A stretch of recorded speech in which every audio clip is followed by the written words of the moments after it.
जय हिंद साथियों। मैं विकास एक बार फिर से आपके अपने यूट्यूब चैनल विकास यादव यूपी पुलिस पे हार्दिक स्वागत करता हूं। मैं उम्मीद करता हूं आप सभी लोग ठीक होंगे, अच्छे होंगे, आपकी तैयारी भी प्रॉपर तरीके से चल रही होगी। जैसा कि आप सभी साथी जानते हैं, यूपी एसआई की वैकेंसीज अपकमिंग है और हर संडे को मॉक टेस्ट एनालिसिस होता है रॉ ऐप पर। ठीक है, रोजगारविद अंकित भाटी सर पे मॉक टेस्ट संडे को होता है। आई होप आप सभी लोगों ने मॉक टेस्ट को अटेम्प्ट किया होगा और आपके अकॉर्डिंग पेपर का लेवल कैसा रहा है, आपके कितने मार्क्स आ रहे हैं और कौन कौन से टॉपिक्स ऐसे हैं, कौन कौन से सब्जेक्ट ऐसे हैं जो आपके वीक हैं, जहां आपके नंबर कम आ रहे हैं। एनालिसिस जो मॉक टेस्ट का है उसमें maths, reasoning, Hindi, GS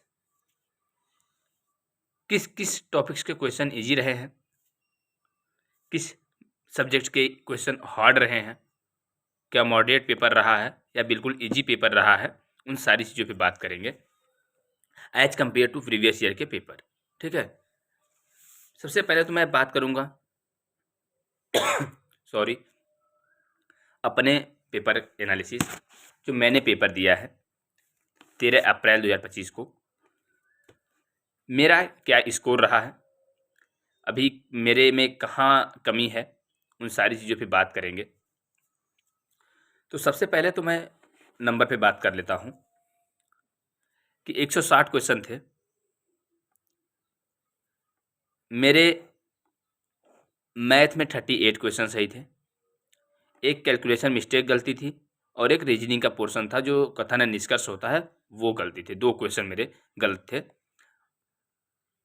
reasoning में मेरे 26 क्वेश्चन सही हैं जो कि बहुत कम है। मतलब आप जितना बुरा कह सकते हैं रीजनिंग, उतना बुरा मेरा सब्जेक्ट रहा है रीजनिंग, क्योंकि 40 क्वेश्चन में से 26 क्वेश्चन कम से कम अभी भी मैं 8 क्वेश्चन से लेके 10 क्वेश्चन पीछे हूँ रीजनिंग में। ठीक है, उसके बाद हिंदी मेरे 28 क्वेश्चन सही हुए हैं, क्योंकि हिंदी अभी मैं सारे चैप्टर को पढ़ ही नहीं पाया हूँ, ना रीजनिंग को पढ़ पाया हूँ, अभी अभी तो स्टार्ट किया हूँ। ठीक है, तो रीजनिंग में भी मैं अभी 6 से 7 क्वेश्चन पीछे हूँ। इसके साथ साथ जीएस, जीएस में 27 क्वेश्चन सही है, तो जीएस ठीक है, जीएस 27 क्वेश्चन ठीक है। अभी ऐसा थोड़ा सा भी रिवीजन होगा तो 3-4 क्वेश्चन और बढ़ेंगे। ठीक है, 31-32 क्वेश्चन, 31-30-31 इस तरीके से हो सकता था, लेकिन मैं रीजनिंग और हिंदी में मिला करके 15 क्वेश्चन पीछे रहा हूँ। ठीक है, ओवरऑल मेरा 119 क्वेश्चन सही रहा है और मैं भी पीछे हूँ तो 15 क्वेश्चन जो मेरे हिंदी और रीजनिंग के पोर्शन जो वीक हैं, क्योंकि रीजनिंग और हिंदी के अभी मैं सारे टॉपिक्स को नहीं कवर कर पाया हूँ। अभी स्टार्टिंग है तो अभी हिंदी के मैं 1 ही 2 चैप्टर पढ़ पाया हूँ और जो प्रीवियस का पढ़ा हूँ उसी के बेसिस पे पेपर दे रहा हूँ। तो पेपर जो रहा है वो पेपर भी ईजी रहा है। ठीक है, और पेपर ईजी रहने का ये कारण नहीं है कि पेपर इसी तरीके से एग्जाम में भी पेपर आता है। ठीक है, ठीक, सिर्फ आपको टाइम मैनेजमेंट करना पड़ता है, आपको टाइम अपना कैलकुलेट सही करना पड़ता है और पेपर इसी लेवल का आता है। ठीक है, जो मैथ्स के क्वेश्चन हो थोड़े से कैलकुलेटिव आते हैं एग्जाम में, ये थोड़े से कम कैलकुलेटिव थे, लेकिन एग्जाम में आपके कैलकुलेटिव पेपर आते हैं, लेकिन पेपर का जो लेवल था लगभग सेम था। सिर्फ और सिर्फ आपको टाइम मैनेजमेंट करना पड़ता है। तो मेरा जो टाइम रहा है, मैं तो लगभग 1.5 घंटे के या 1 घंटे 40 मिनट के पहले ही क्वेश्चन सॉल्व कर लिया था। 1.5 घंटे के आसपास मेरे सारे क्वेश्चन सॉल्व हो चुके थे। ठीक है, जो क्वेश्चन मुझे नहीं आ रहे थे, ठीक है, जैसे कुछ रीजनिंग के तो हो गए ऐसे क्वेश्चन, और इस तरीके से फिर मैंने दोबारा रिवीजन करने के बाद मुझे 1 घंटा 40 या 45 मिनट लगे थे। फिर भी मेरे 15 से 17 15-16 मिनट मेरे जो है वो बचे हुए थे। ठीक है, 15-16 मिनट। तो टाइम मैन अगर आपका कैलकुलेशन थोड़ा-सा फास्ट है तो आप टाइम मैनेजमेंट कर सकते हैं और इसी तरीके से एग्ज़ाम में भी आते हैं। इसी तरीके से एग्ज़ाम में भी आते हैं। मैथ्स के मैं बता दूँ तो जितने भी क्वेश्चन थे सभी ईजी वे में क्वेश्चन थे। 1-2 क्वेश्चन थे जो थोड़े से आपको माइंड यूज़ करने थे, बाकी सब ईजी वे में थे।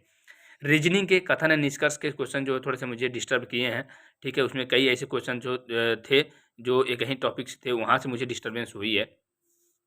उसके साथ-साथ कुछ ऐसे भी क्वेश्चन रहे हैं जो बिल्कुल ईज़ी थे, वो गलत हुए हैं, ठीक है? थोड़े से आप समझ नहीं पाएँगे जब आप उतना प्रैक्टिस नहीं करते हैं, तो क्वेश्चन आता हुआ क्वेश्चन भी आप गलत कर जाते हैं, ठीक है? इसीलिए कहा जाता है कि प्रैक्टिस बहुत ज़रूरी है, ठीक है? तो ओवरऑल अभी ये जिनका इस पेपर में मेरे तो 119 थे, लेकिन फिर भी जिसके 115 के प्लस होंगे, ठीक है? 115 क्वेश्चन के प्लस होंगे, वो अपने आप को थोड़ा-सा ठीक महसूस करेंगे, लेकिन फिर भी इस ये जो पेपर था, 125 प्लस करने लायक पेपर था। ठीक है? ये जो पेपर था आज का 13 अप्रैल का, ये 125 प्लस क्वेश्चन करने लायक था पेपर, जो अच्छे से तैयारी करेंगे। मैं ये नहीं कह रहा हूँ कि जो जिन्होंने तैयारी नहीं किया था, जिनकी अच्छी तैयारी थी 125 प्लस क्वेश्चन कर सकते थे। ठीक है? तो अभी जो मेरे हिंदी और रीज़निंग में मॉक्स नहीं बन पा रहे हैं, उनको रिवाइज़ करना है क्योंकि अभी 1 ही 2 चैप्टर पढ़ पाया हूँ हिंदी का और रीज़निंग के ऐसे बहुत चैप्टर हैं, जैसे कैलेंडर हो गया, नहीं पढ़ा हूँ अभी। उसके बाद कथन निष्कर्ष को नहीं अभी कवर कर पाया हूँ, वो सारी चीज़ें इसमें होंगी। हिंदी भी आपके ठीक पेपर थे। जीएस भी ठीक थे आपके। कॉन्स्टिट्यूशन आपको पढ़ने पड़ेंगे, आपको हिस्ट्री थोड़े पढ़ने पड़ेंगे और जो मैंने ये याचिका से रिलेटेड या आयोग से रिलेटेड उस टाइप के क्वेश्चन जो हैं, ठीक है? जो ये होता है इंदिरा साहनी बनाम भारत, ये मतलब वो उस टाइप के क्वेश्चन जो है आपको पढ़ने पड़ेंगे, वो क्वेश्चन आपको डिस्टर्ब कर रहे हैं। ठीक है? तो पूरा ओवरऑल मिला कर के पेपर ईज़ी टू मॉडरेट था और जिनके 125 प्लस होंगे, मेरे हिसाब से उनके अच्छे मार्क्स थे। तो आई होप अब बेहतर समझे होंगे। अब नेक्स्ट जो संडे को पेपर होगा, फिर उसकी तैयारी करिए। जो आपके इस टॉपिक में, इस मॉक टेस्ट में जो आप जहाँ वीक महसूस किए हैं, उस टॉपिक्स को एक बार आपको रिवाइज़ करना है, उसके बाद फिर अगला मॉक टेस्ट देना है। लेकिन मॉक टेस्ट और प्रैक्टिस सेट हमेशा देते रहना है आपको, बीच में रुकना नहीं है। ठीक है? Thank you so much.